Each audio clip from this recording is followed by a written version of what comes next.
ఇది రాజ్యాంగ విరుద్ధం. ఎంత మామూలుగా ఏం చేస్తాం మనం? ఆర్టికల్ 203 ప్రకారం అసెంబ్లీలో ఎవడు మంత్రి ఉన్నా మంత్రి డిమాండ్ ఫర్ గ్రాంట్స్కి ప్రతిపాదన పెడతాడు, దాన్ని మంజూరు చేసుకుంటారు. ఆర్టికల్ 204 ప్రకారం డిమాండ్ ఫర్ అప్రాప్రియేషన్ తీసుకుంటాం. ఈ రెండు ఒకరోజే తీసుకుంటాం. ఎప్పుడు బడ్జెట్ పెట్టినా కూడా demand for grants, demand for appropriation ఈ రెండు కూడా ఒకరోజే తీసుకుంటాం. ఆ రెండు పొందిన తర్వాత మాత్రమే ఎవరికైనా ఖజానాలో ₹1 ముట్టుకునేటువంటి అధికారం వస్తుంది. కానీ ఇవాళ ఆర్టికల్ 293 క్లాజ్ 1 దాని ప్రకారం ఏ స్టేట్ అయినా సరే కన్సాలిడేటెడ్ ఫండ్ని మార్టిగేజ్ చేసే అధికారం ఉండదు. ఈ 293 క్లాజ్ 1 అంటే రాజ్యాంగానికి ఎలా విరుద్ధం అంటే, రాజ్యాంగం ప్రకారం అయితే రాష్ట్ర ప్రభుత్వం సరాసరి అప్పు చేసుకోవాలి, లేదా కార్పొరేషన్ చేసుకుంటే ప్రభుత్వం గ్యారెంటీ ఇవ్వాలి. ఒకవేళ కార్పొరేషన్ కట్టకపోతే కనుక దాన్ని ఏదో రెండో పద్ధతిలో వసూలు చేసుకోవటమే. ఆ కార్పొరేషన్ మీద సూ చేయటమా, కోర్టుకు వెళ్తామా, లేకపోతే వారికి ఉన్నటువంటి హక్కులను ఉపయోగించి ఆ కార్పొరేషన్ మీద లీగల్ చర్యలకు వెళ్తామే తప్పితే ప్రభుత్వానికి సంబంధం లేకుండా, ప్రభుత్వ అనుమతులు లేకుండా, అంటే రాష్ట్ర ప్రభుత్వం వారి సొంతానికి ఈ రాష్ట్ర ప్రజల అవసరాల కోసం ₹1 ముట్టుకోవాలన్నా demand of grants, demand of appropriation అసెంబ్లీలో పాస్ చేసుకోకుండా ₹1 ముట్టుకుంటాకి లేకుండా ఉన్న పరిస్థితులు ఉంటే, కానీ ఇక్కడ ఈ ప్రైవేటు బాకీదారుడు ఎవరైతే ప్రభుత్వాన్ని అంటే ఎండీసీకి అప్పు పెడుతున్నాడో, ఏపీ ఎండీసీకి ఆ అప్పు పెట్టే వ్యక్తికి రైట్ రాయల్గా వీరు అధికారాన్ని, రాజ్యాంగంలో వీరికి లేనటువంటి అధికారాన్ని రాష్ట్ర ప్రభుత్వం దఖలుపరుస్తుంది. ఆర్బీఐకి అంటే ఆర్బీఐ దగ్గర ఎప్పుడు డబ్బులు ఉంటే ఆంధ్రప్రదేశ్ డబ్బులు ఉంటాయి. ఎండీసీ వాళ్ళు ఆ డబ్బులు ఎప్పుడైతే జమ చేయిపోతారో వెంటనే డబ్బులు ఖజానాల నుంచి లాక్కోవచ్చు అని చెప్పని ఈ రకమైనటువంటి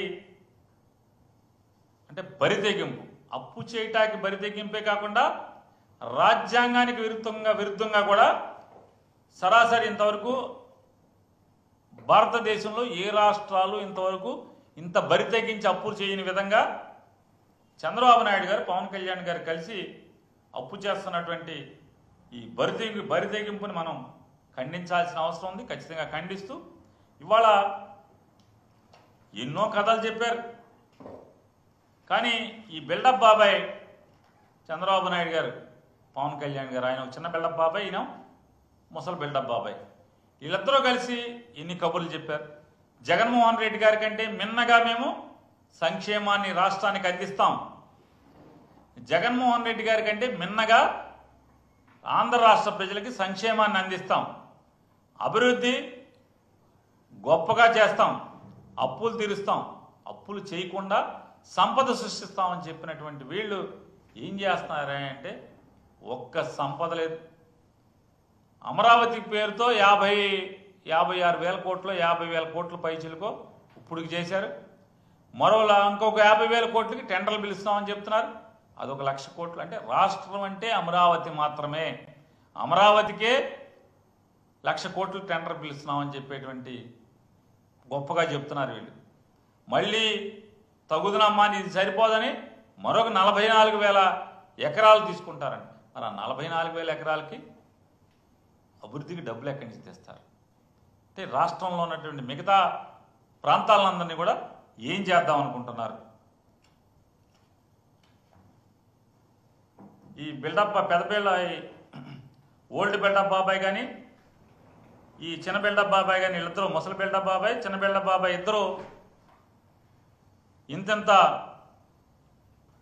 గొప్ప గొప్ప మాటలు చెప్పి వాళ్ళ ఒక్క పథకానికి ఒక అవసరం అంటే డబ్బులు కేటాయించకుండా, ఒక్క పథకం అమలు చేయకుండా, కనీసం రాష్ట్రంలోని పేద మధ్యతరగతి వర్గాలకి సంబంధించి ఆరోగ్యశ్రీని కూడా వాళ్ళు ఉచితంగా ఆర్థిక భారం పడకుండా దశాబ్దాలుగా ఆంధ్రప్రదేశ్ రాష్ట్రంలో ప్రభుత్వం ఆదుకుంటున్నటువంటి తీరుని అంటే ఆరోగ్యశ్రీని కూడా నీరుగార్చినటువంటి పరిస్థితి.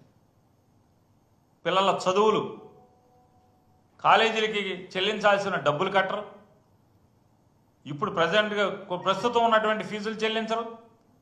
మరి పేద మధ్యతరగతి వర్గాలను ఎలా మీరు ఉద్ధరిస్తారు? అంటే వాళ్ళ ఓటుకి మోసపు మాటలు చెప్పి ఓట్లు వేయించుకుని అధికారాన్ని పొంది మీ సంపద పెంచుకునేటువంటి పరిస్థితి ఇవాళ కనపడుతుంది. ఎన్నికలకు ముందు చంద్రబాబు నాయుడు గారి సంపద ఏం పెరగలేదు. ఇవాళ చూస్తే అపారంగా ఆయన సంపద పెరిగిపోయే పరిస్థితి. మీ పార్టీ ఆఫీసుల్లో ఆకాశాన్ని అంటే బిల్డింగ్లు కట్టే పరిస్థితి ఎన్నికలు అయిపోయిన తర్వాత. ఎన్నికల ముందేమో కిస్తీలు కట్టాక డబ్బులు ఉండవు, ఎన్నికలు అయిపోయిన తర్వాత ఏమో మీరు లఘుశంక తీర్చుకోవాలన్నా కూడా స్పెషల్ ఫ్లైట్లలో విమానాల్లో తిరుగుతున్నటువంటి పరిస్థితి.